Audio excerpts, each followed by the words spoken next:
நாளை தமிழ்நாட்டின் துணை முதலமைச்சராக உதயநிதி ஸ்டாலின் பதவியேற்க இருக்கக்கூடிய சூழலில் இது தொடர்பாக பேசுவதற்காக இணைகிறார் தமிழக வாழ்வுரிமை கட்சித் தலைவர்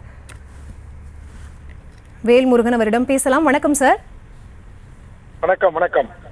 வணக்கம் சார். நாளை தமிழ்நாட்டினுடைய துணை முதலமைச்சராக உதயநிதி ஸ்டாலின் அவர்கள் பதவியேற்க இருக்கிறார்கள். ஏற்கனவே எல்லாரும் எதிர்பார்த்த ஒரு விஷயம், கணித்த ஒரு விஷயம் தான். இதை நீங்க எப்படி பாக்குறீங்க சார்?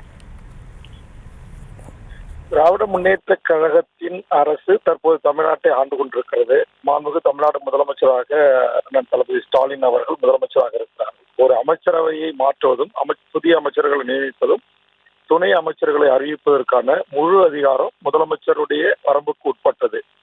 மேலும் அந்த கட்சி திராவிட முன்னேற்ற கழகம் என்கிற ஒரு மாபெரும் மக்கள் இயக்கம், அந்த கட்சி மக்களால் தேர்ந்தெடுக்கப்பட்ட ஒரு ஆட்சி அதிகாரத்தை அமைக்கக்கூடிய ஒரு எண்ணிக்கை கொண்ட ஒரு கட்சியாகவும் அது இருக்கிறது.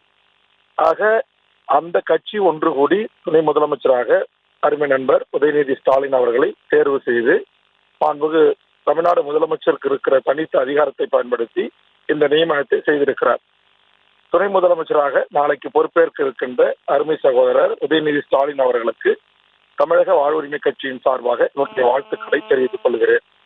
அதே போன்று நாளை புதிதாக அமைச்சராக பொறுப்பேற்க இருக்கும் என்னுடைய சகாக்களாக இருந்து சட்டப்பேரவையில் என்னோடு பணியாற்றிய அனைவருக்கும் என்னுடைய வாழ்த்துக்களும் பாராட்டுகளும்.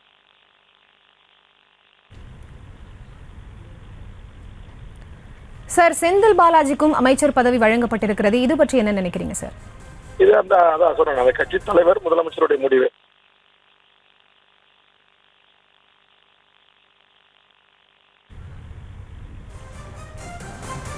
இணைப்பில் உங்களோட கருத்துக்களை பகிர்ந்தமைக்கு நன்றி சார்.